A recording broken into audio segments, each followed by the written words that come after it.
कुछ लेट हो गई, थोड़ी डिलेड हो गई।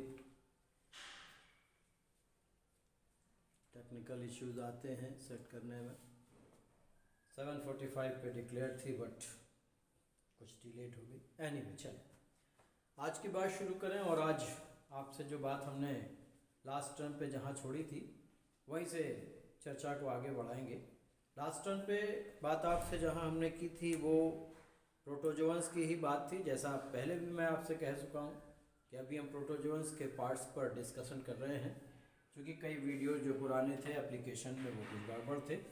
तो आपसे जो बात मैंने शुरू की थी वो प्लाज्मोडियम वाइवैक्स की शुरू की थी। और प्लाज्मोडियम वाइवैक्स में मैंने हैबिटेट की बात आपसे कर ली थी, प्लाज्मोडियम की मार्फोलॉजी की बात कर ली थी, और जाते जाते आपसे बात मैं करना शुरू कर चुका था अबाउट द लाइफ हिस्ट्री, यानी इनके जीवन चक्र की शुरुआत मैंने आपसे की थी। और लाइफ हिस्ट्री में आपको बताया था कि इसमें 2 फेजेस होते हैं।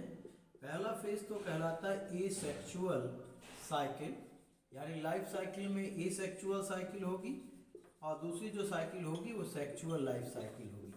यानी ये 2 लाइफ साइकिल्स चलती हैं, और ये सेक्सुअल लाइफ साइकिल ये ह्यूमंस में होती है और sexual cycle it is in female Anopheles mosquito.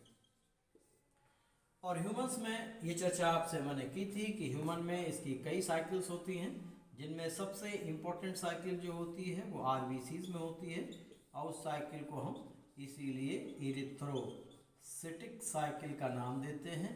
उससे पहले जो होती है वो प्री इरिथ्रोसिटिक कहलाती है, उसके बाद जो होती है वो पोस्ट कहलाती है, और अलावा इसके जो चलती रहती है वो एक्सो इरिथ्रोसिटिक साइकिल होती है। There are 4 sub cycles which are present in the humans body. मानव के शरीर में ये 4 सब साइकिल्स हैं जो मैलेरियल पैरासाइट के लिए मोस्ट इम्पॉर्टेंट एस्पेक्ट डेवलप करते हैं। तो आइए चलते हैं इन साइकिल्स के डिटेल्स को डिस्कस करने। अब इनमें सबसे पहले हम आपसे डिस्कस कर रहे हैं about the asexual cycle in humans.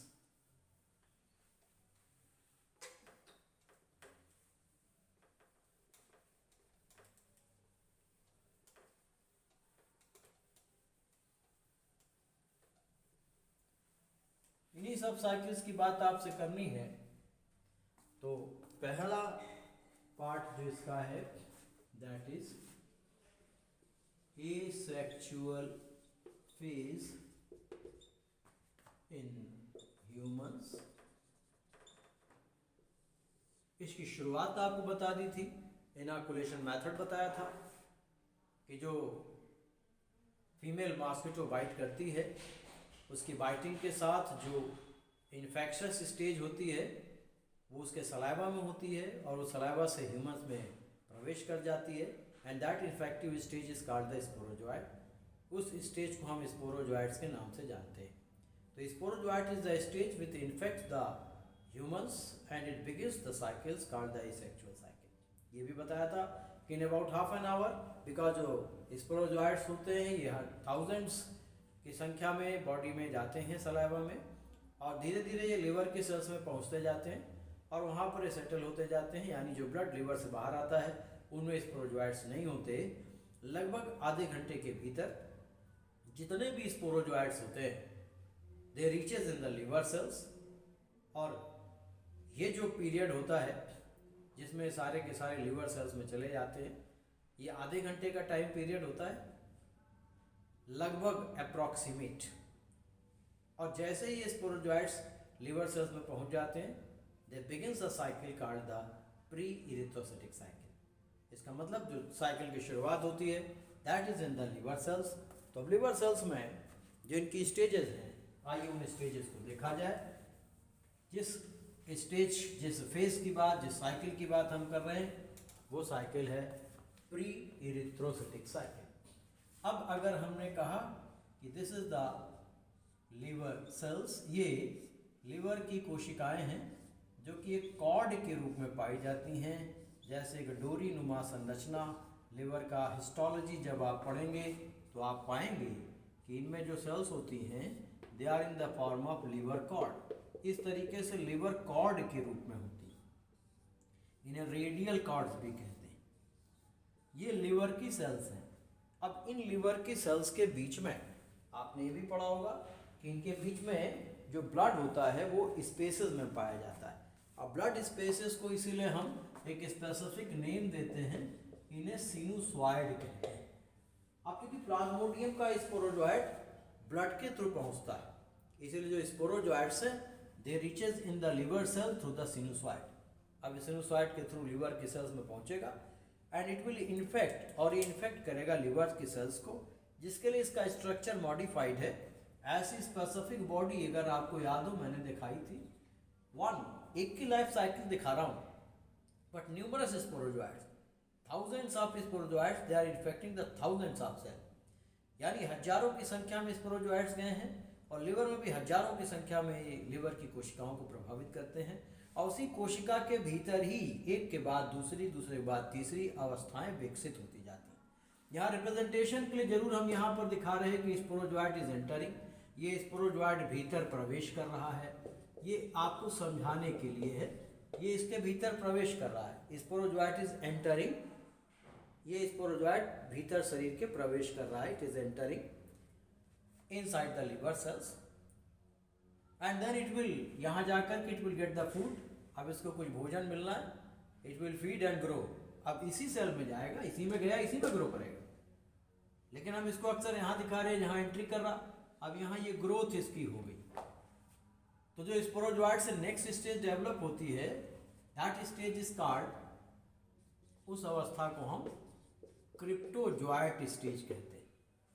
और ये भी आपको बताया था रिप्रोडक्शन में कि जब मैच्योर स्टेज बनती है then it undergoes in the multiple fission called the schizogony, यानी इसमें बहुविखंडन की प्रक्रिया होती है जिसे हम साइजोगोनी के नाम से जानते हैं। इस प्रक्रिया का जो प्रोडक्ट होता है वो मीरोजोइट्स कहलाता है। इसका मतलब अब इस क्रिप्टोजोइट से क्या बनने हैं, मीरोजोइट्स बनने हैं। तो अगर यहाँ ये क्रिप्टोजोइट है तो अब हम अगली सेल में दिखा रहे हैं, but it will be here, ये इसी कोशिका में हो रहा, इसमें भी हो रहा, यानी एक ही सेल में एक के बाद दूसरी तीसरी अवस्थाएं बनती चली जाती हैं। तो ये जो अवस्था अब जो बन गई, it is the final stage, जिसको हम प्रोडक्ट ऑफ साइजोगोनी कहते हैं, और इसको नाम क्या दिया है, cryptomerozoite. It is called cryptomerozoites. ठीक है, प्रोसेस कौन सी है, प्रोसेस आपको शुरू में ही बता चुका हूं, the process through which the division takes place, उस अवस्था को हम क्या कहते हैं, साइजोगोनी। तो साइजोगोनी किस में हो रही है, क्रिप्टोजोइट में हो रही है। प्रोडक्ट क्या बन रहे हैं, क्रिप्टोमीरोजोइट्स बन रहे हैं। और जब क्रिप्टोमीरोजोइट्स ढेर सारे बन जाएंगे, जो लिवर की cell it will burst, this cell will burst. अब ये कोशिका यहाँ से फट जाएगी, और जब ये कोशिका फटेगी दैट विल बी रिलीज्ड, ये रिलीज हो जाएंगे and they will be released either in the blood, ये ब्लड में रिलीज हुए हैं तो या तो ये ब्लड की सेल्स को इन्फेक्ट कर सकते हैं, आइदर दे री इन्फेक्ट द लिवर सेल, या फिर ये लिवर सेल्स को री इन्फेक्ट कर देते हैं। तो ध्यान रखें, यानी इसमें से कुछ जो क्रिप्टोमीरोजोइट्स हैं, now they are infecting the RBCs. अब ये क्या है, ये ब्लड है और इस ब्लड के अंदर आरबीसी है, उसको ये क्रिप्टोमीरोजोइट क्या कर रहा है, ये इसको इन्फेक्ट कर दे रहा है। दिस इज द क्रिप्टोमीरोजोइट, ये क्रिप्टोमीरोजोइट है, it is infecting the RBCs. और जब ये आरबीसी को इन्फेक्ट कर देगा देन इट विल बिगिन, अब ये क्या करेगा, it will begin a cycle called erythrocytic cycle. ये एरिथ्रोसाइटिक साइकिल की शुरुआत कर देगा। अभी तक की जो साइकिल थी यहाँ से जो शुरू हुई थी, इस साइकिल को हम अब क्या नाम दे देंगे, अब ये कहलाएगी प्री एरिथ्रोसाइटिक साइकिल। तो ये प्री एरिथ्रोसाइटिक साइकिल हो गई। दिन में इन्फेक्शन स्पोरोजोइट का गया, इसमें साइजोगोनी हुई, साइजोगोनी से क्रिप्टोजोइट, पहले स्पोरोजोइट से क्रिप्टोजोइट बन गए थे जो मैच्योर स्टेज थी, क्रिप्टोजोइट में साइजोगोनी हो गई, प्रोडक्ट बन गया क्रिप्टोमीरोजोइट, सेल्स बर्स्ट कर गई, रिलीज हो गए। कुछ क्या करेंगे, आरबीसी को इन्फेक्ट करके नई साइकिल की शुरुआत कर देंगे, that cycle is called erythrocytic cycle. But some other cells, यानी अब जो क्रिप्टोमीरोजोइट रिलीज हुए हैं, एक वैरायटी को छोड़ करके, एक स्पीसीज को छोड़ करके, बाकी की प्रजातियों में दे री इन्फेक्ट्स लिवर सेल, यानी यही क्रिप्टोमीरोजोइट क्या करता है, ये नई लिवर सेल्स को भी इन्फेक्ट करता है।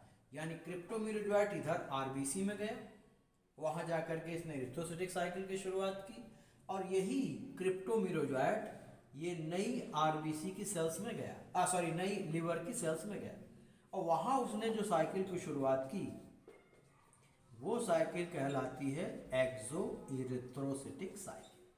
तो आपको प्री इरिथ्रोसाइटिक साइकिल क्लियर हो गई होगी, आप इरिथ्रोसाइटिक साइकिल समझ गए होंगे, और एक्सो इरिथ्रोसाइटिक साइकिल भी आपको स्पष्ट हो गई होगी। यहाँ ध्यान रखिएगा, product of pre erythrocytic cycle अगर पूछा जाए तो product of pre erythrocytic cycle में हम क्रिप्टोमिरोजॉइट का नाम लिखेंगे, ठीक है। एट द बिगिनिंग ऑफ और the infection or the cycle pre-erythrocytic cycle and also exo-erythrocytic cycle begins with the infection of what? Cryptomerozoite। यानी क्रिप्टोमिरोजॉइट से ही इरिथ्रोसाइटिक साइकिल की शुरुआत होगी और एक्सो-इरिथ्रोसाइटिक साइकिल की शुरुआत होगी। This point is clear? यह बिंदु आपको स्पष्ट हो गया होगा, क्लियर है। अब आगे चलते हैं, एक साइकिल यहां देखनी है और एक साइकिल यहां देखनी है, यानी एक इरिथ्रोसाइटिक साइकिल देखनी है, एक एक्सो इरिथ्रोसाइटिक साइकिल देखनी। अब इस एक्सो इरिथ्रोसाइटिक साइकिल में भी लिवर के जैसी ही अवस्थाएं विकसित होंगी। अब यहाँ पर जो क्रिप्टोमिरोजॉइट्स गए हैं, अब इनमें व्यूज हैं, विचारधाराएं हैं। एक जो एक्सेप्टेड व्यू है वो ये कहता है कि ये अब बदला है उसी तरीके के स्ट्रक्चर में जिसको आपने क्रिप्टोजॉइट कहा था, लेकिन अब इस क्रिप्टोजॉइट को यहां नाम दिया गया है मेटाक्रिप्टोजॉइट का। यानी ये क्रिप्टोजॉइट जो अब डेवलप हुआ है इसको नाम दे देते हैं मेटाक्रिप्टोजॉइट। कुछ वैज्ञानिक कहते हैं कि मेटाक्रिप्टोजॉइट भी एक्सो इरिथ्रोसाइटिक साइकिल में दो साइज के डेवलप होते हैं, एक छोटे और एक बड़े। लेकिन ज्यादा एक्सेप्टेड व्यू क्या है कि इसमें एक मेटाक्रिप्टोजॉइट डेवलप होता है जो कि क्रिप्टोजॉइट से मिलता जुलता है। The first stage in the exo erythrocytic cycle is metacryptozoite. ये पहली अवस्था यहाँ डेवलप हुई, किससे डेवलप हुई? क्रिप्टोमिरोजॉइट से डेवलप हुई। ये पॉइंट क्लियर है। अब जब ये मैच्योर स्टेज में आ जाता है तो इसमें फिर कोट किया जाता है, इट अगेन अंडरगोज। अब इसमें फिर से साइजोगोनी होगी, और ये साइजोगोनी कहाँ हो रही है? It is in the liver. इसलिए शुरू में बताया था कि साइजोगोनी दो तरह की है, एक लिवर साइजोगोनी है जो लिवर के सेल्स में होगी, और दूसरी इरिथ्रोसाइटिक साइजोगोनी है, that will be in the erythrocytes और द आरबीसी। यानी ये लिवर साइजोगोनी यहाँ पर भी हो गई। अब प्रोडक्ट जो बने, तो प्रोडक्ट में मिरोजॉइट्स लिखना है आपको ना, क्योंकि प्रोडक्ट ऑफ साइजोगोनी हमेशा आपने मिरोजॉइट्स लिखे। इसका मतलब वहां क्रिप्टोमिरोजॉइट्स बने थे, यहाँ जो बनेगा वो मेटाक्रिप्टोमिरोजॉइट हो जाएगा। क्लियर? क्योंकि क्रिप्टोजॉइट के डिवीजन जहां साइजोगोनी होगी उसके डिवीजन से क्या बनेगा? मिरोजॉइट्स बनेगा। तो इसको हम क्या कह देंगे? मेटाक्रिप्टोमिरोजॉइट्स। लेकिन अब यहाँ जो परिणाम है यानी एक्सेप्टेड व्यू है, ये कहता है कि यहाँ मिरोजॉइट दो तरह के बन जाते हैं, जबकि वहाँ मिरोजॉइट्स एक तरह के थे प्री इरिथ्रोसाइटिक साइकिल में। मगर एक्सो इरिथ्रोसाइटिक साइकिल में मिरोजॉइट्स दो साइज के बनते हैं, वन इज स्मॉलर, एक छोटे बन गए, and the second is larger, और दूसरे वाले कैसे बन गए? बड़े बन गए। तो जो छोटे बन गए उन छोटे वालों का तो नाम लिख दिया गया क्या?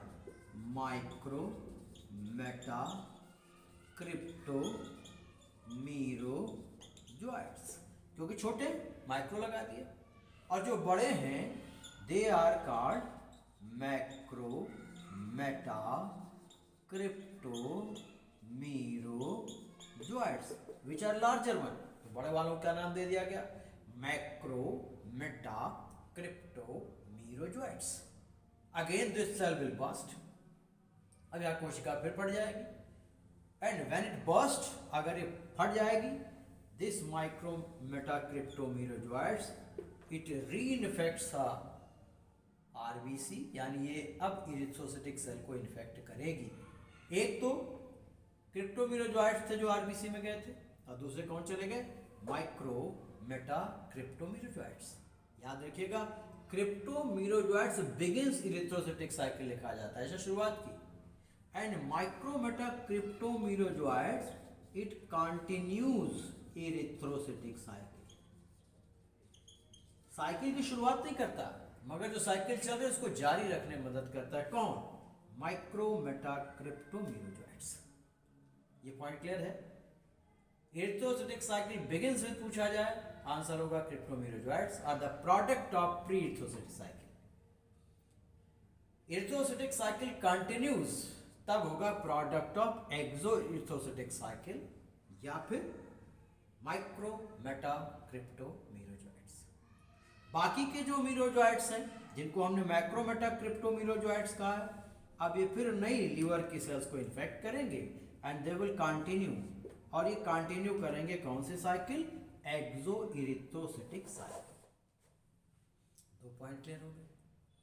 एक्सो एरिथ्रोसाइटिक साइकिल बिगिंस विद पूछा जाए, एरिथ्रोसाइटिक साइकिल बिगिंस विद पूछा जाए, आंसर में क्रिप्टोमेरोजोइट करना है। Pre erythrocytic cycle continues with पूछा जाए, आंसर में माइक्रोमेटा क्रिप्टोमेरोजोइट्स करना है। एक्सो एरिथ्रोसाइटिक साइकिल कंटिन्यूज विद अगर पूछा जाता है तब आंसर में मैक्रोमेटा क्रिप्टोमेरोजोइट्स करना है, जिनके लिए कहीं कहीं क्या लिखा मिलेगा आपको? They are called phanerozoites. तो फेनेरोजोइट्स जो हैं ये product of exo erythrocytic cycle के रूप में जाने जाते हैं, ठीक है ना। और इसमें स्पेशली मैक्रोमेटा क्रिप्टोमेरोजोइट्स को फेनेरोजोइट्स का भी नाम दिया जाता है। दे ऑल आर मेरोजोइट्स, ये सब के सब क्या है? मेरोजोइट्स।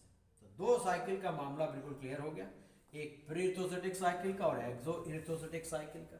शुरू में अभी आपसे लेक्चर के मैंने आपसे कहा था कि एक वैरायटी को छोड़ करके बाकी में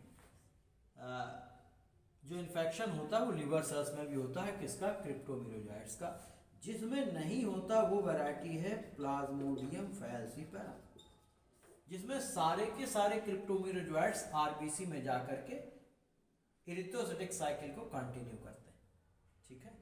इसीलिए लिखा जाता है there is no exo erythrocytic cycle in Plasmodium falciparum, यानी एक्सो एरिथ्रोसाइटिक साइकिल एब्सेंट होती है। बहुत कॉमन घिसा पिटा सवाल है मलेरियल पैरासाइट पर कि वो कौन सी वैरायटी है जिसमें एक्सो एरिथ्रोसाइटिक साइकिल नहीं पाई जाती। इसीलिए ये वैरायटी फेटल भी कहलाती है। यहीं पर इस चीज को समझ लें आप, जानलेवा क्यों कहलाती है? क्योंकि इसमें सारा का सारा मीरोजोइट आरबीसी में चला जा रहा, तो number of RBC infected is far many times, यानी इन्फेक्शन लिवर से सीधे सीधे सबका सब कहाँ चला गया? आरबीसी में। सिर्फ प्री एरिथ्रोसाइटिक साइकिल रही, एक्सो में नहीं गया। इसीलिए कम समय में ढेर सारी आरबीसी डैमेज हो जाती हैं, सीवियर एनीमिया हो जाता है, क्लम्पिंग हो जाती है, कोआगुलेशन हो जाता है and the disease become fatal, और जो रोग होता है प्राण घातक हो जाता है। कौन सा? Falciparum malaria, which is the most fatal disease, जो कि प्राण घातक रोग के रूप में जाना जाता है। आशा है कि दो साइकिल तो आपको बिल्कुल एग्जैक्टली क्लियर हो गई होगी। One is exo erythrocytic cycle, pre erythrocytic cycle, ये दोनों स्पष्ट हो गई होंगी आपको, ठीक है। अब यहां दो शब्द लिख रहा हूं, उनको भी क्लियर कर लीजिए। एक शब्द लिखा मिलता है प्री पेटेंट पीरियड, और दूसरा शब्द लिखा मिलता है इनक्यूबेशन पीरियड। ये वो समय है, प्री पेटेंट पीरियड को कहा जाता है this is the time period of first infection of mosquito और the first infection of Plasmodium and its appearance in blood, यानी प्लाज्मोडियम मलेरियल पैरासाइट का पहला इन्फेक्शन और इसका रक्त में पहुंचना, ये जो टाइम पीरियड है इसे प्री पेटेंट पीरियड कहा जाता है। इसका मतलब time period by the bite of infected mosquito, उस मच्छर का जिसने जो संक्रमित है उसके काटने में, और फिर इस साइकिल के पूरा होने में, यानी कौन सी साइकिल? प्री एरिथ्रोसाइटिक साइकिल, क्योंकि जब ये पूरी होगी तभी ये ब्लड में जाएगा। इस पीरियड को प्री पेटेंट पीरियड कहा जाता है। इसीलिए कभी कभी आंसर में क्या लिख देते हैं? What is pre patent period? It is completion of pre erythrocytic cycle. Pre erythrocytic cycle के पूरे होने के टाइम को भी हम क्या कह देते हैं, प्री पेटेंट पीरियड। और ये वाइवेक्स के केस में 8 डेज के करीब लिखा जाता है, 8 दिनों का। अभी तक जो होस्ट है, ह्यूमन है, उसमें डिजीज अपीयर नहीं होती, उसमें मलेरिया अपीयर नहीं होता, क्योंकि मलेरिया की अपीयरेंस के लिए एक स्पेसिफिक केमिकल है जिसका नाम है हीमोज्वाइन ग्रेन्यूल्स, और वो ग्रेन्यूल्स यहाँ बनते हैं जब आरबीसी इन्फेक्ट होती है, और फिर ये रिलीज होने शुरू होते हैं, ब्लड में जाते हैं। तो जब इरिथ्रोसाइटिक साइकिल कंप्लीट हो जाती है 2, 3, 4, 6, 10, तब पहली बार मलेरिया का फीवर आता है, क्योंकि तब भारी मात्रा में हीमोज्वाइन ग्रेन्यूल्स इकट्ठे हो जाते हैं। और एक बार फीवर आने के बाद हर इरिथ्रोसाइटिक साइकिल के पूरा होने के बाद फीवर आने लगता है। इसीलिए जो इंक्यूबेशन पीरियड है वो लंबा होता है। वो क्या कहलाता है? शुरुआत तो वही है, infection of Plasmodium and the appearance of disease malaria, यानी bite of mosquito, infected mosquito, and appearance of malarial disease, यानी रोग उत्पन्न होना, मच्छर के काटने के बीच का टाइम क्या है, वो कहलाता है इंक्यूबेशन पीरियड, जिसमें कई इरिथ्रोसाइटिक साइकिल भी पूरी हो जाएंगी, क्योंकि हीमोज्वाइन के ग्रेन्यूल्स भी रिलीज होने हैं, इसीलिए लंबा होता है। ये 12 से 13 दिनों का लिखा जाता है, यानी लगभग 4 दिनों में इतना ढेर सारा हीमोज्वाइन ग्रेन्यूल रिलीज हो जाता है कि जो व्यक्ति 8 दिनों तक लगभग सामान्य था, 12वें दिन उसको एकाएक शिवरिंग शुरू होती है। और वो शिवरिंग जब शुरू होती है तो आदमी रजाई मांगने लगता है जून के महीने में, यानी जून की गर्मी में उसको रजाई याद आती है, इतनी तेज शिवरिंग होती है। और जब वो शिवरिंग होती है वो इसलिए होती है क्योंकि हीमोज्वाइन एकाएक ब्लड में रिलीज होता है, तो फीवर जो होता है रिगर के साथ, बहुत तेजी के साथ बढ़ता है, उससे रिगर आते हैं, शरीर में कंपन आता है। तो कोई व्यक्ति जो ना भी जान रहा हो, वो भी, चूंकि मलेरिया कहा जाता है बुखार झाड़ा दे के आता है, तो यदि व्यक्ति को शिवरिंग होगी तो लोग कह देते हैं कि इसको मलेरिया हो गया क्या। ये स्पेसिफिक सिम्टम की जो अपीयरेंस है और उस मच्छर के काटने का टाइम है, इस टाइम पीरियड को क्या कहा जाता है? Incubation period. तो 8 दिन प्री पेटेंट पीरियड है, और 4 दिन में कई इरिथ्रोसाइटिक साइकिल हो गई, तब जाकर के पहली बार मलेरियल फीवर अपीयर हुआ।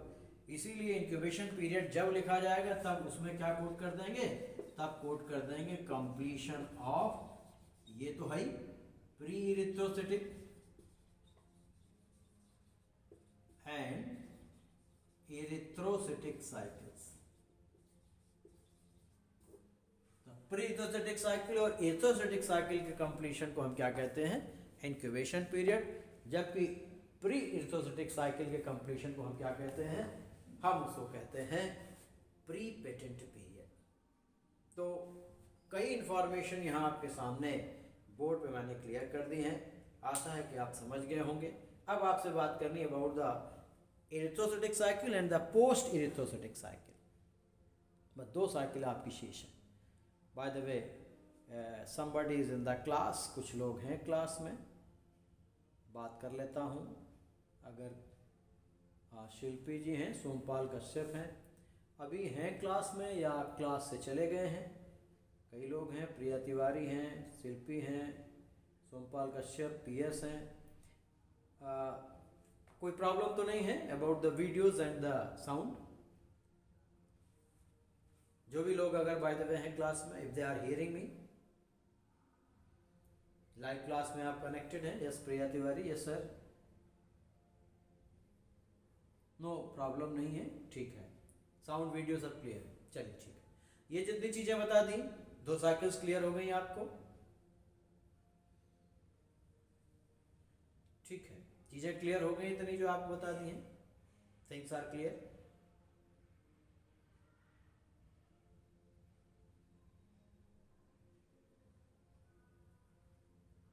चलिए चलिए चलिए, ठीक ठीक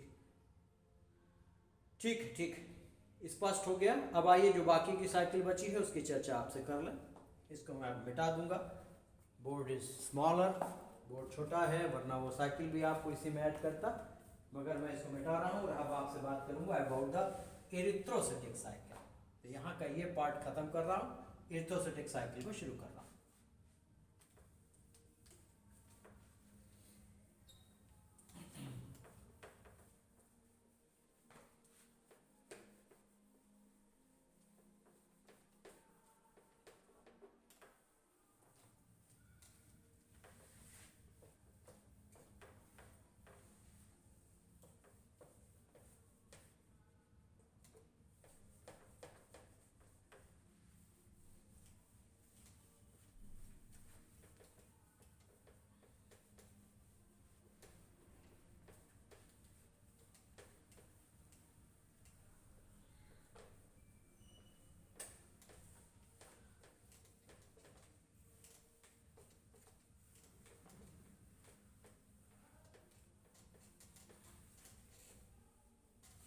चलिए यहीं से बात को आगे बढ़ाता हूँ।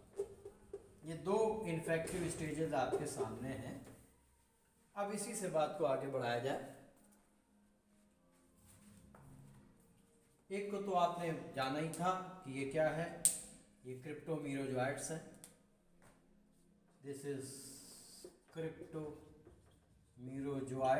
जिसने लाइफ साइकिल की शुरुआत की है, and it is micro meta क्रिप्टोमीरोजोइट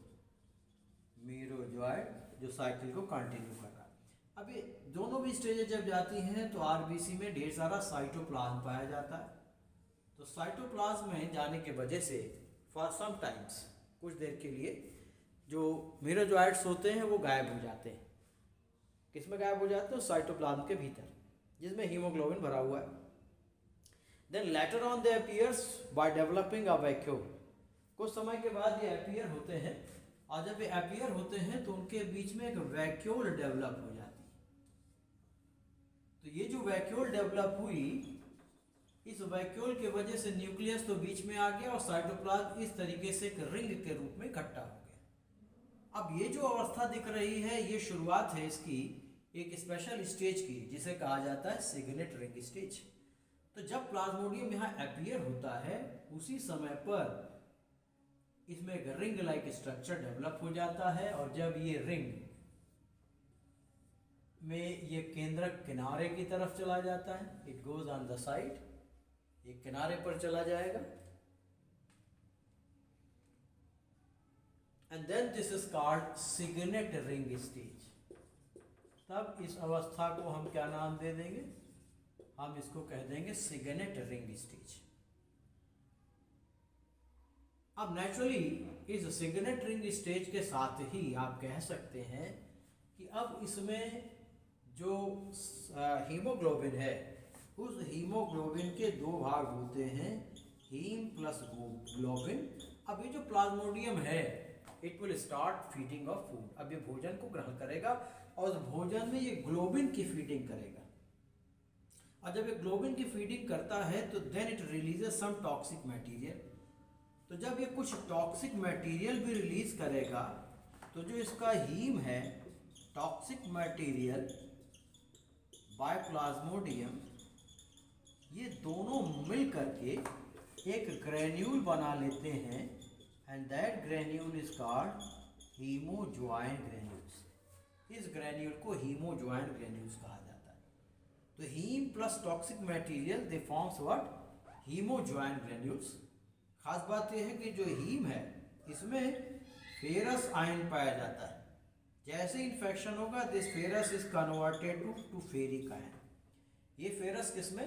ferric ion में कन्वर्ट हो जाता है, और जो ऑक्सीजन कैरिंग कैपेसिटी होती है हीमोग्लोबिन की, वो खत्म हो जाती है। तो खास बात यह है, ferrous is converted to ferric. ये भी इंपॉर्टेंट क्वेश्चन बनता है। In infected RBC ferrous is converted to ferric. Ferrous जो होता है फेरिक में कन्वर्ट हो जाता है। तो ग्लोबिन फीड किया, टॉक्सिक मटेरियल हीमोजॉइन बन गए। अब ये फीड कर रहा है, और फीडिंग के साथ ये ग्रेन्यूल्स इकट्ठे होने शुरू हो जाते हैं। आरबीसी भी स्वेल कर जाती है, फूल जाती है, और धीरे धीरे फीड करके it changes to its adult. ये एडल्ट स्टेज में बदल जाता है, और जिसकी एडल्ट स्टेज होती है, उस स्टेज को हम कह देते हैं that is like miniature amoeba. उस स्टेज को कह देते हैं अमीबॉइड स्टेज। अब इस अमीबॉइड स्टेज में ये ढेर सारे ग्रेन्यूल्स इकट्ठे हो जाते हैं, जिन्हें कहा जाता है हीमोजॉइन ग्रेन्यूल्स। अब इसी स्टेज पर, क्योंकि अब इसमें डिवीजन भी होना है, डिवीजन के साथ आरबीसी में फीडिंग भी करता जा रहा है। फीडिंग करता चला जाएगा तो जो आरबीसीज हैं that will become yellowish in colour, वो धीरे धीरे पीली पड़ती जाएंगी, and they develop some patches. और उसमें कुछ पैचेस इकट्ठे हो जाते हैं, और उन पैचेस के लिए कुछ स्पेसिफिक डाइज का प्रयोग किया जाता है। डाइज आप जानते हैं, एसिड और बेसिक डाइज होती हैं, जिनको हम स्टेन्स के रूप में भी जानते हैं। और यहाँ पर जो स्टेन यूज होते हैं, उनमें एक है सुफनर का स्टेन, और एक है माउरर का स्टेन, और एक है जीमैन्स स्टेन। इसके आधार पर यहाँ पर इसमें जगह जगह पर जो धब्बे बन जाते हैं, डॉट्स इकट्ठे हो जाते हैं, उसके लिए अलग अलग टर्म लिखा जाता है अलग अलग वैरायटीज़ में। वास्तव में सारे रिमेन्स किसके हैं? They are remains of haemoglobin. जो हीमोग्लोबिन का बचा हुआ हिस्सा है वो पैचेस के रूप में दिखता है। इन्हें कहा जाता है शुफनर्स डॉट। अगर हम बात कर रहे हैं वाइवैक्स की और ओवेल की, दूसरे स्ट्रेन से माउरर के डाट बनते हैं। तो माउरर के डाट किस में बनते हैं? प्लाज्मोडियम फैल्सीपैरम में। और जीमेंस के डाट जो बनते हैं दे आर इन प्लाज्मोडियम मैलेरी। तो दो वैरायटीज ओवेल में शुफनर्स डाट हैं, फैल्सीपैरम में माउरस डाट्स हैं और जीमेन डाट पाए जाते हैं मैलेरी में। ये भी बड़ा कॉमन क्वेश्चन है, खूब पूछा जाता है, घिसा पिटा सवाल। ये भी ध्यान रखिएगा, स्टेन करके हमको टेक्निक्स मिलती है। अब ये एडल्ट स्टेज इसकी डेवलप हो गई, इसलिए नाउ इट अंडरगोज इरिथ्रोसाइटिक साइजोगोनी। अब इसमें भी विभाजन होगा और जो विभाजन की क्रिया है उस क्रिया को हम कहते हैं इरिथ्रोसाइटिक साइजोगोनी। जैसे वहाँ मल्टीपल फिशन था वैसे यहाँ पर भी मल्टीपल फिशन है। अब इस मल्टीपल फिशन को हमने नाम क्या दिया है? हमने नाम दिया है इरिथ्रोसाइटिक साइजोगोनी। तो ये डॉट्स क्लियर हो गए आपको। ये डॉट्स इस स्वेल फूली हुई आरबीसी की स्टेन करने से दिखते हैं। और स्टेन में हम 3 तरह के स्टेन का नाम याद कर सकते हैं, उन्हीं के डॉट्स दिखते हैं। सुफनर के डॉट दिखते हैं वाइवेक्स ओवेल में, माउरस के डॉट दिखते हैं फैल्सीपैरम में, जीमेंस के डॉट दिखते हैं मैलेरी में। ये प्रश्न भी है जो पूछा जाता है।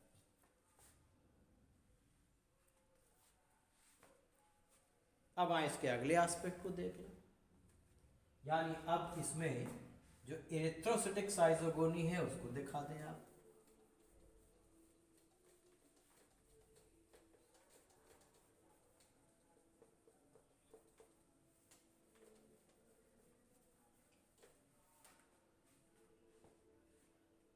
यानी अब इसमें क्या होने जा रही है? इसमें होने जा रही है इरिथ्रोसाइटिक साइजोगोनी, जिसमें साइजॉन्ट बनेगा पहले, यानी ढेर सारे न्यूक्लियाई बनेंगे जो पहले समझा चुका हूँ, और फिर उनके प्रोडक्ट बनेंगे और product they will be again merozoites. तो अब यहाँ ये आरबीसी और स्वेल कर जाएगी, फूल चुकी ही है। अब इसमें बन गए क्या? मीरोजॉइट्स। उन मीरोजॉइट्स को स्पेशल नाम दे दिया गया just to differentiate between the livers. Liver में जो साइजोगोनी थी उससे अलग करने के लिए। यानी ये क्या है? ये है तो मीरोजॉइट्स। इनको एक विशेष नाम क्या दिया गया है? They are called schizozoites. तो पहला अंतर तो यही है कि schizozoites are the merozoites which are found in the liver schizogony. एक विशेष नाम से इनको जाना जाता है। Phanerozoites they are the product of merozoites which are found in the liver schizogony. तो ये प्रश्न का अंतर ध्यान में रखिएगा कि साइजोजॉइट्स अगर कहा जाए तो मीरोजॉइट्स है इरिथ्रोसाइटिक साइजोगोनी के जो बने हैं, और अगर फेनोजॉइट्स पूछा जाए they are the product of liver schizogony. ठीक है। दूसरा अंतर यह है कि नंबर ऑफ मीरोजॉइट्स जो लिवर साइजोगोनी में बनते हैं दे आर इन थाउजेंड्स, और वो 60 to 80,000 लिखे जाते हैं। But here their number is 8 to 22। लेकिन इरिथ्रोसाइटिक साइजोगोनी में इनकी संख्या 8 से 22 के बीच ही होती है। यानी less merozoites are produced in the erythrocytic schizogony, large number of merozoites are produced in the liver schizogony. ये दूसरा विशेष अंतर है। अब तीसरा एक खास प्रश्न यहाँ ये भी बनता है कि जो मीरोजॉइट्स साइजोजॉइट्स आरबीसी में बनते हैं, ये डायग्नोस्टिक टूल है। जब ब्लड टेस्ट कराया जाता है तो उससे टाइप्स ऑफ मलेरिया ये भी पता कर लिया जाता है। उसके लिए क्या जरूरी होता है? ब्लड में जो आरबीसी है उसके भीतर जो ये साइजोजॉइट्स बने, अगर इनका अरेंजमेंट इरेगुलर है जैसा यहाँ दिख रहा है, तब ये इन्फेक्शन वाइवेक्स एंड ओवेल का है। लेकिन अगर ये आरबीसी है और इसमें मीरोजॉइट्स इस तरीके के गुच्छे में चिपक गए हैं और अंगूर के गुच्छे के जैसे दिख रहे हैं, यानी ये किस रूप में है? They are grape like cluster shape. अगर ग्रेप लाइक क्लस्टर शेप्ड है, then the infection is of Plasmodium falciparum. तब ये जो है प्लाज्मोडियम फैल्सिपेरम का infection. And if they are like the flower petals, अगर ये फ्लावर के पेटल्स के जैसे हैं, जैसे पंखुड़ियां होती हैं, इस अरेंजमेंट के लिए टर्म आता है रोजेट शेप्ड। और अगर ये रोजेट शेप्ड है, then the infection is of Plasmodium malariae. तो ये भी बड़ा कॉमन क्वेश्चन है, डायग्नोस्टिक टूल भी है कि grape like cluster shaped merozoites are found in the infection of Plasmodium falciparum, irregular arrangement in vivax and ovate, and rosette shaped structure in the case of plasmodium malaria। ठीक है, ये अगली information जो कि important है। Naturally अब RBC swell कर चुकी है, now the RBC will burst. अब आरबीसी क्या करेगी, फट जाएगी। And when it will burst, जब फटेगी तो ब्लड में ही इसके मीरोजोइट्स रिलीज हो जाएंगे। जब ब्लड में रिलीज होंगे, जैसे यहाँ मैंने बाय द वे यहाँ से इसको कट कर दिया, अब ये मीरोजोइट्स अगर ब्लड में रिलीज होते हैं, साइजोजोइट्स, दे अगेन इन्फेक्ट्स व्हाट, ये फिर से इन्फेक्ट करेंगे किसको, they will again infects the RBC, continuing the erythrocytic cycle. जो साइकिल चल रही थी उस साइकिल को जारी रखेंगे और फिर से एक सिग्नल रिंग में जाएंगे, और इस क्रम में ढेर सारी आरबीसीज क्या होती चली जाएंगी, डैमेज होती चली जाएंगी। Then merozoites will come and it will reinfect new cells। अब इसके बाद की दो खास स्थितियां क्या बनती हैं, ये ब्लड में तो गए, जाना ब्लड में, रिलीज ब्लड में होना, मगर ये सिग्नल रिंग स्टेज में चेंज नहीं हो रहा, ये ब्लड के प्लाज्मा में ही है, और ब्लड के प्लाज्मा के थ्रू ये फ्लो कर गए, बह गए, और रक्त के बहाव के साथ दे रीचेस इन न्यू लिवर सेल्स, यानी ये रक्त के साथ पहुंच गए जहां एक्सो एरिथ्रोसाइटिक साइकिल चल रही थी, वहीं इन्होंने फिर से लिवर के सेल्स को इन्फेक्ट करके उस साइकिल को जारी रख दिया जो ऑलरेडी लिवर में चल रही थी।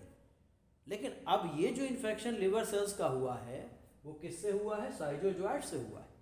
इसलिए अब जो लिवर में साइकिल शुरू होगी, किसके द्वारा, प्रोडक्ट ऑफ एरिथ्रोसाइटिक साइकिल के द्वारा, जिनको हम साइजोजोइट्स भी कहते हैं, वो साइकिल अब एक्सो एरिथ्रोसाइटिक साइकिल नहीं कहलाएगी, बल्कि वही साइकिल किस नाम से जानी जाती है, वही साइकिल जानी जाती है पोस्ट एरिथ्रोसाइटिक साइकिल, क्योंकि ये प्रोडक्ट ऑफ एरिथ्रोसाइटिक साइकिल से शुरू हुई है, लिवर में ही हुई है, इसलिए इसको हम पोस्ट एरिथ्रोसाइटिक साइकिल के नाम से जानते हैं। तो अब आपके सामने प्री एरिथ्रोसाइटिक साइकिल क्लियर हो गई, एरिथ्रोसाइटिक साइकिल क्लियर हो गई, एक्सो एरिथ्रोसाइटिक साइकिल क्लियर हो गई, और जो रेयरेस्ट साइकिल है जो कभी कभी ऑब्जर्व की जाती है वो साइकिल है पोस्ट एरिथ्रोसाइटिक साइकिल, वो भी आपको स्पष्ट हो गई। ठीक है, अब ह्यूमंस के ब्लड में ये साइकिल चलते चलते पोषक क्या होगा, धीरे धीरे इम्यूनिटी डेवलप करेगा, उसका इम्यून सिस्टम भी वर्क करेगा, आरबीसीज के नंबर भी घटते जाएंगे, यानी scarcity of food will develop, भोजन की कमी भी शुरू हो जाएगी। प्लाज्मोडियम को अपनी लाइफ को आगे कंटिन्यू भी करना है, उसको जारी भी रखना है। इसलिए अब जो प्लाज्मोडियम की स्टेज, जिसको हमने साइजोजोइट्स कहा है, it goes in the RBC, ये आरबीसी में तो जाती है, मगर ये अब सिग्नल रिंग स्टेज में नहीं बदलती। यानी एक अगली कंडीशन जो ऑब्जर्व की जाती है, जो देखी जाती है, वो तब देखी जाती है जब पोषण पुराना हो जाता है, स्कैरसिटी ऑफ फूड हो जाती है, भोजन की कमी हो जाती है। उस कंडीशन में एक नया मॉर्फोलॉजिकल स्ट्रक्चर यहाँ डेवलप होता है, यानी ये साइजोजोइट्स गए तो आरबीसी में, मगर अब ये सिग्नल रिंग स्टेज में नहीं जा रहे, but they are developing into new stages. अब आरबीसी के भीतर ये दो नई अवस्थाओं में दिखने लगते हैं। एक जो होता है उसकी साइज बड़ी होती है, उसका केंद्रक छोटा होता है, और दूसरा वाला छोटा होता है, दूसरा वाला छोटा होता है, बड़ा हो गया ये। तो जो छोटा है उसके लिए तो माइक्रो शब्द क्लियर ही है, ठीक है। This is smaller with large nucleus. तो जो लार्जर है, क्योंकि ये जो अवस्था बन रही है इसका डेवलपमेंट अब ह्यूमन ब्लड में पॉसिबल नहीं है, इसलिए ये जो अवस्था यहाँ दिखती है ये मैक्रो है और आगे चल कर के गैमीट बनाएगा, इसलिए ये गैमीटोसाइट है, इसे कह देते हैं मैक्रो गैमीटोसाइट। और ये अवस्था जो डेवलप हुई है ये कहलाती है माइक्रो गैमीटोसाइट। आगे चल कर के इस मैक्रो गैमीटोसाइट से फीमेल गैमीट डेवलप होगा और माइक्रो गैमीटोसाइट से मेल गैमीट डेवलप होगा, मगर इनके डेवलपमेंट के लिए इनको क्या चाहिए, दे नीड्स लो टेम्परेचर, कम तापमान चाहिए। ह्यूमन वार्म ब्लडेड है, इसका टेम्परेचर ज़्यादा होता है, इसलिए आगे का डेवलपमेंट गैमीटोसाइट से गैमीट का it will develop in secondary host, जो कि कोल्ड ब्लडेड मॉस्किटो है, इनमें नहीं होगा, वो कोल्ड ब्लडेड मॉस्किटो में डेवलप होगा, इसलिए इनका ट्रांसफर नए होस्ट में होगा। इसलिए ध्यान रखिएगा गैमीटोसाइट, ये भी सवाल बहुत घिसा बेटा, gametocyte develops in not in mosquito but in human RBC, human blood. कभी कभी प्रश्न आता है फर्स्ट स्टेज, क्योंकि गैमीटोसाइट को क्या कहा गया, it is first stage in sexual cycle. तो सेक्सुअल साइकिल तो मॉस्किटो में, लेकिन उसकी पहली अवस्था कहाँ डेवलप हो जाती है, ह्यूमन ब्लड में, and the first stage is called the gametocyte stage. उस अवस्था को क्या कहते हैं, गैमीटोसाइट स्टेज। ये सारी चीजें जो ह्यूमन के ब्लड में थी, each and everything I have discussed, सबकी के विषय में मैंने डिस्कशन कर लिया है। आशा है कि सारी चीज़ें आपको स्पष्ट हो गई होंगी। अब आते हैं जो फीमेल मॉस्किटो में साइकिल है, and that is sexual cycle. तो सेक्सुअल साइकिल की बात आपसे अब कर लें। अब जैसे ही जो फ्रेश मॉस्किटो है, स्वस्थ मच्छर है, वो किसी संक्रमित मनुष्य का, इन्फेक्टेड ह्यूमन का ब्लड सक करेगा, तो ब्लड में सारी अवस्थाएं भरी हुई हैं, they all are in the blood including the gametocyte, ठीक है। इसीलिए जब हम सेक्सुअल साइकिल की बात करेंगे तो सेक्सुअल साइकिल में हम क्या लिखेंगे, ऑल स्टेजेस, सिर्फ गैमीटोसाइट नहीं जाता, all stages present in human blood reaches in the gut of mosquito, क्योंकि जैसे ही वो सक करेगा वैसे ही सारी की सारी स्टेजेस ये मॉस्किटो के गट में पहुंच जाएंगे, ठीक है। चलिए गैमीटोसाइट को छोड़ दे रहे, यहीं से आगे आपको ले चल रहे, ठीक।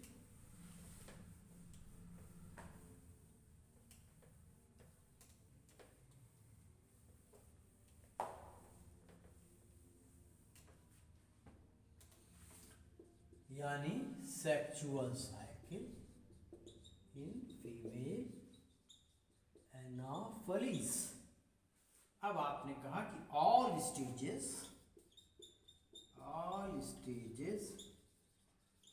Reaches in gut of mosquito गई, ठीक, सब डाइजेस्ट कर जाएंगे, ऑल स्टेजेस एक्सक्लूडिंग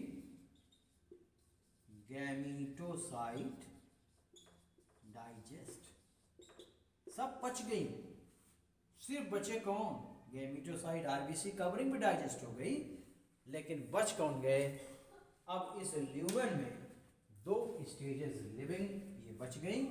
कौन कौन सी स्टेजेस बच गई, एक तो बच गया ये आपका जो बड़ा था, छोटा न्यूक्लियस था, ये क्या है, ये है मैक्रो गैमीटोसाइट, और जो दूसरी बची वो ग्रीन कलर से आपको यहाँ मैंने दिखाया है, यहाँ आपको दिखा रहा हूँ, स्मॉलर विथ लार्ज, इसका नाम क्या है, इट इज कॉल्ड माइक्रो गैमीटोसाइट, ठीक।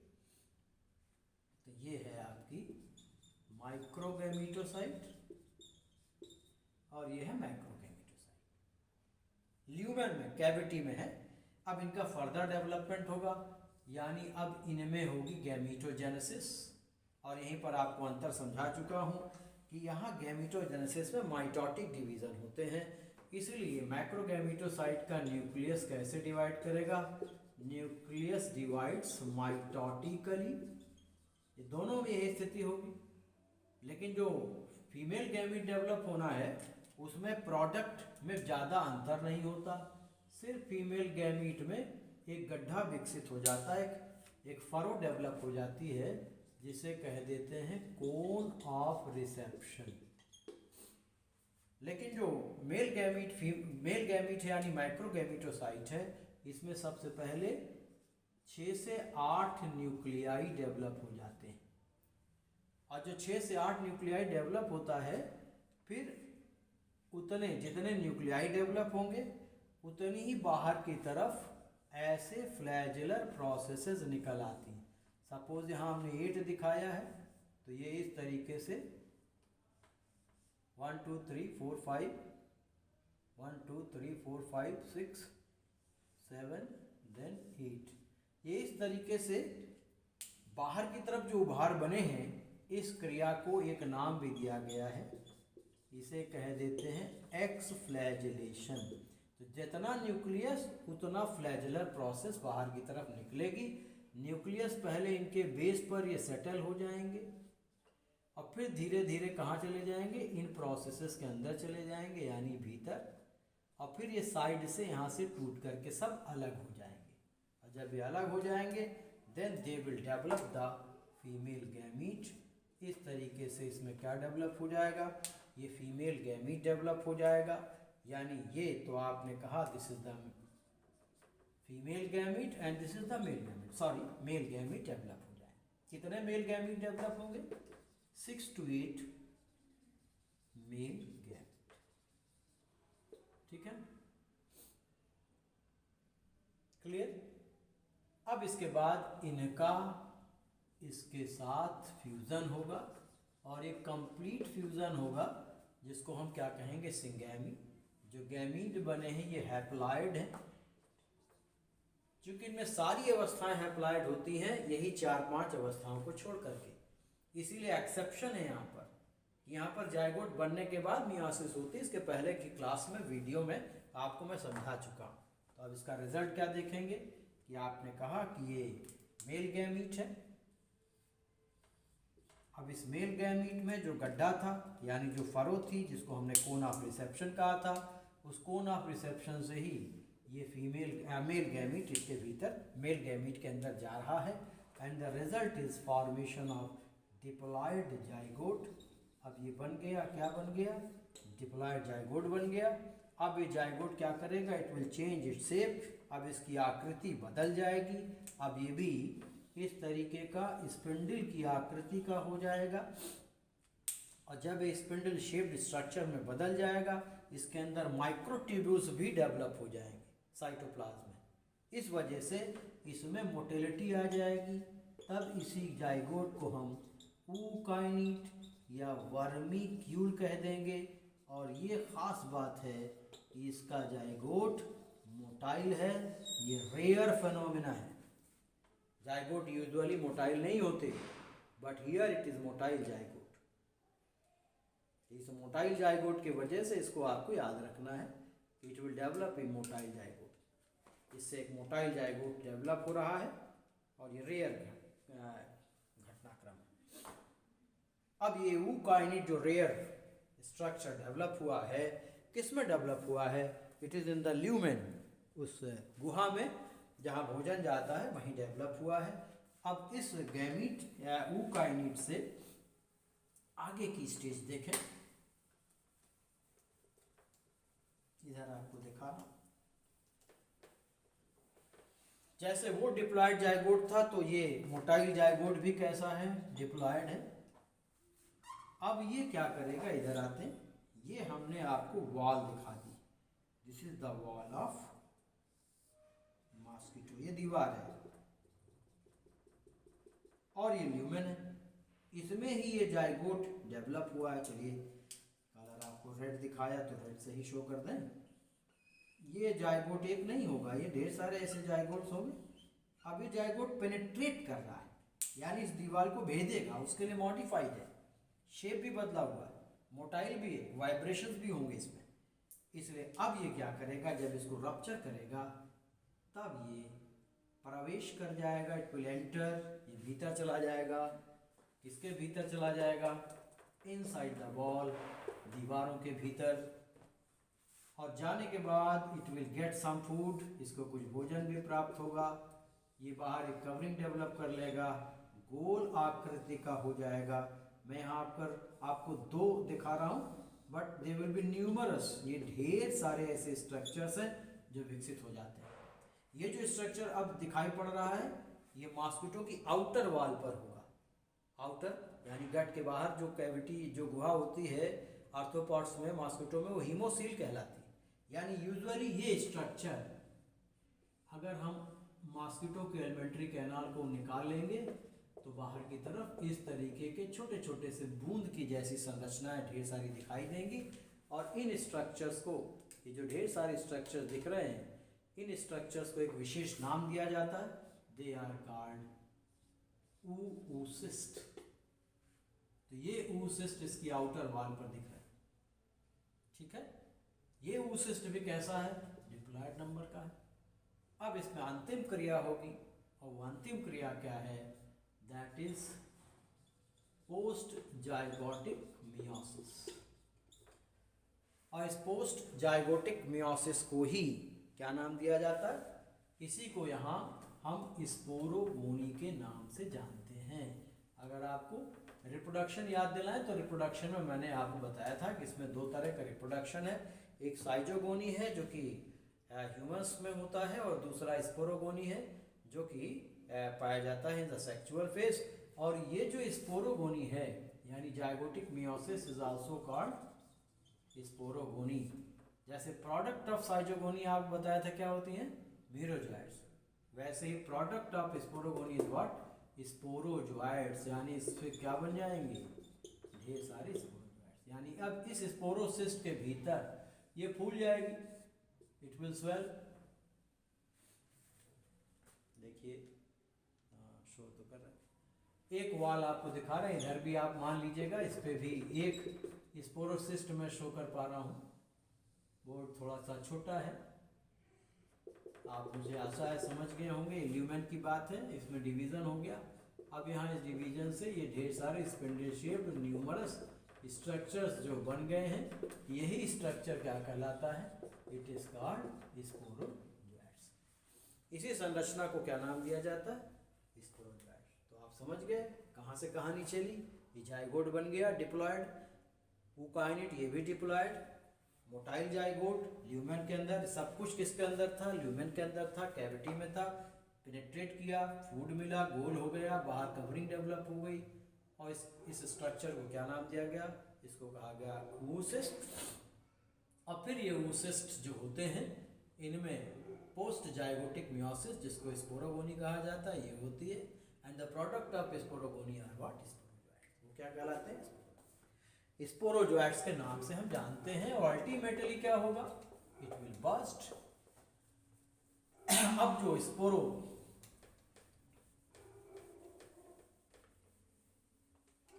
स्पोरोजोइड्स हैं वो रिलीज हो जाएंगे, क्योंकि oocyst विल बर्स्ट, ये फट जाएगा। और यूजुअली ये किधर फटेगी? जिधर हीमोसील है, यूजुअली टूवर्ड्स हीमोसील, इस तरफ यूजुअली फटती, क्योंकि इधर चारों ओर क्या है? हीमोसील है। तो जो स्पोरोजोइड्स हैं तो हीमोसील में रिलीज हो जाते हैं, यानी ब्लड जिसमें भरा है, और उसी ब्लड में ही इसका जो सलेवरी ग्लैंड होती है वो फ्लो करती रहती है। मॉस्किटो का स्ट्रक्चर, आर्थ्रोपॉड्स के स्ट्रक्चर में ये गट का पार्ट है, और इसी गट में ये मिडगट है, यहीं पर ये डेवलप हुए हैं, और यहाँ पर ये सलेवरी ग्लैंड है। तो स्पोरोजोइड्स यहीं से रिलीज होंगे, और ये सब स्पोरोजोइड धीरे धीरे किस्में, यानी ये सब रिलीज स्पोरोजोइड्स हैं। ये स्पोरोजोइड्स सब धीरे धीरे किस्में सेटल हो जाएंगे? They will settle in the salivary gland. ये सलेवरी ग्लैंड में सेटल हो जाएंगे and ready to infect a new human being. जो मॉस्किटो अभी तक नॉन इन्फेक्टेड था, फ्रेश था, स्वच्छ था। अब उसमें क्या डेवलप हो गए, स्पोरोजोइट्स। अब चूंकि ये स्पोरोजोइट्स कैसे हैं, ये स्पोरोजोइट्स हैप्लॉइड नंबर के हैं, ये जाएंगे ह्यूमन में, लाइफ साइकिल की शुरुआत करेंगे और जितनी भी स्टेजेस डेवलप होंगी वो सारी स्टेजेस कैसी होंगी, हैप्लॉइड हो जाएंगी। गैमेटोसाइट भी जो बनेगा, गैमेटोसिस्ट भी जो बनेगा वो भी हैप्लॉइड होगा, और उससे जो गैमेट बनेगा वो माइटोटिक डिवीजन से होगा, इसलिए वो भी कैसा होगा, हैप्लॉइड होगा। इसीलिए इसमें विशेष घटना मिलती है जिसको हम जाइगोटिक मियोसिस कहते हैं। इसमें गैमेटिक मियोसिस नहीं होती, यानी गैमेट के बनने में मियोसिस ना होकर के जाइगोट के बनने के बाद मियोसिस होती है ढेर सारे जीवों में। और इन्हीं प्रोटोजोअन्स में, कुछ अन्य प्रोटोजोअन्स में सेक्सुअल रिप्रोडक्शन में गैमेटिक मियोसिस होती है, जाइगोट के बाद मियोसिस नहीं होती। लेकिन एक प्रश्न आपको शुरू में बताया था, प्रश्न आता है in which of the following phylum पूछा जाए। अगर फाइलम पूछा जाए जिसमें दोनों गैमेटिक और जाइगोटिक मियोसिस पाई जाती है, then the name will be of protozoans. ठीक, एक इंडिविजुअल में दोनों नहीं होगी, किसी एनिमल में दोनों नहीं होगी। यानी अगर प्लाज्मोडियम में जाइगोटिक मियोसिस है तो गैमेटिक मियोसिस नहीं होगी। इसी तरह से जो पैरामीशियम है, अगर उसमें कहीं गैमीट बनने में मियोसिस होगी तो जाइगोट के बनने के बाद मियोसिस नहीं होगी। लेकिन ग्रुप की बात हम करते हैं तब प्रश्न में कोट कर दिया जाता है, both zygotic and gametic meiosis is found in protozoans. ठीक है, it completes the life cycle of Plasmodium. पूरी लाइफ साइकिल की चर्चा आज बृहद डिटेल में मैंने आपसे कर ली। कोई भी पॉइंट्स मुझे नहीं लगता कि छूटे हैं। लगभग सारी बातें जो इम्पोर्टेंट थी वो आपसे हमने यहाँ डिस्कस कर दी। ठीक है, और भी कुछ अन्य बातें करनी है, डिजीज़ के बारे में बात करनी है, कुछ अन्य एस्पेक्ट्स हैं उनकी भी चर्चा करनी है। और इस प्रोटोजोआ में स्पोरोजोआ का भी एक मेंबर और भी है, उसकी भी चर्चा थोड़ी सी करनी है, वो नेक्स्ट क्लास में आपसे करेंगे। आज जितनी बातें थी ये लगभग सारी बातें हम आपसे डिस्कस कर चुके हैं। आशा है कि चीज़ें स्पष्ट हो गई होंगी। 1 घंटे आज से डिस्कस करते हो भी गया है, 2 घंटे की क्लास का मामला 1 घंटे में ख़त्म हो गया। ऑनलाइन क्लास में ख़ास बात होती है। बाकी इसके नोट्स भी आपको एप्लीकेशन पे मौजूद हैं। तो अब आज की चर्चा को यहीं पर मैं ख़त्म भी करूँगा। एक बार फिर से क्लास में प्रेजेंस देख लेता हूँ, नोबडी इज़ देयर। फिलहाल अभी तो कोई दिख नहीं रहा है। एनीवे, ये वो वीडियोस हैं जो आपके पुराने क्लास में मैंने पढ़ाए ज़रूर थे, लेकिन नेट की प्रॉब्लम के वजह से वो बहुत स्पष्ट नहीं थे। आज की वीडियो में मुझे आशा है कि किसी भी तरह कोई दिक्कत आपको नहीं होगी। अब 2-4-6 क्लासेस और हैं जो कि रिवीजन की क्लासेस हैं आपकी, अप टू सिलेंट्रेटा में हाइड्रा तक। ये मैं आपको अभी इसी डेमो के बैच में कंटिन्यू कर रहा हूँ, इसी में पढ़ाता रहूँगा। और जैसे ही ये ख़त्म हो जाएगी वैसे ही एक नया बैच हम शुरू कर देंगे जो कि अलग बैच होगा, और उस बैच में जो तमाम नए लोग आ रहे हैं उनको इंक्लूड कर देंगे। और नए बैच में मैं उन टॉपिक्स को पहले पढ़ाऊँगा जिन टॉपिक्स को हम कह सकते हैं कि कुछ शॉर्ट में पढ़ाया है या जल्दी में पढ़ाया है, वो सारे टॉपिक्स पहले लेंगे। इसलिए नए बैच में मैं कॉर्डेट्स की क्लास की शुरुआत पहले करूँगा। और कॉर्डेट्स में अब एक इंडिविजुअल अलग अलग आप पढ़ना भी चाहते हैं, मैंने कंपैरेटिव कार्डेट पढ़ा दिया है। अब मैं इंडिविजुअल कार्डेट्स के डिस्कशन को अलग से कर दूंगा। यानी फिजिक्स में स्कोलियोडॉन की चर्चा कर लेंगे, और जैसे आप लोअर में पढ़ते रहे कि जीव के विशेष डिटेल्स को, वैसे ही इनको भी मैं कंप्लीट कर दूंगा। तो पहले जो बैच शुरू होगा उस बैच में शुरुआत पहले कार्डेट से करेंगे, और कार्डेट में फिशेस की बात, फिर एम्फीबियंस की, फिर रेप्टाइल्स की, फिर बर्ड्स की, और लास्टली मैमल्स की। कंपैरेटिव पार्ट तो आपको मैं डिस्कस कर ही चुका हूँ। अब कुछ एस्पेक्ट्स हैं, स्केलेटन की कुछ बात है, उसकी चर्चा रह जाती है। और ज़रूर समय रहेगा क्योंकि मैं क्लास भी उन टॉपिक्स की शुरू करूँगा जो मैंने पिछली जो क्लास है उसमें आपको नहीं पढ़ाया, या उनको मैं पढ़ा चुका हूँ, जो नहीं पढ़ा उसे शुरू कर रहा हूँ।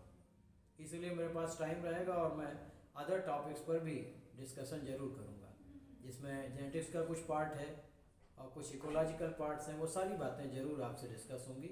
इसलिए अब जो बैच चलेंगे कुछ दिन के बाद, एक तो आपके रिकॉर्डेड वीडियोस के बैच होंगे जो पुराने लोग हैं जो उसमें जुड़े हुए हैं, और एक नया बैच शुरू करेंगे जिसमें वो लोग एडमिशन लेंगे जिसमें जुड़ना चाहेंगे, वो एक नया बैच होगा। और उसमें मैं शुरुआत उनकी करूँगा जो नए टॉपिक्स हैं, जो वेल इन डिटेल नहीं हो पाए हैं उनकी, और जो लोग नए बैच में रहेंगे वो पुराने से भी जुड़े रहेंगे।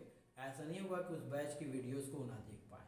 हाँ, ये ज़रूर है कि जो लोग रिकॉर्डेड वीडियोस वाले में रहेंगे, नए में नहीं आएंगे, वो केवल रिकॉर्डेड वीडियोस ही देखेंगे, नई लाइव क्लासेस वो नहीं देख पाएंगे। लेकिन फ़िलहाल तो क्लासेस कंटिन्यू हैं इसी बैच में, और अप टू हाइड्रा जहाँ तक के वीडियोस डिस्टर्ब थे वहाँ तक क्लास नहीं चलेगी। चलिए, आज की चर्चा को यहीं पर विराम देंगे और आपसे नेक्स्ट क्लास में फिर मुलाकात होगी। तब तक के लिए सभी को मेरा नमस्कार। Good night to all of you.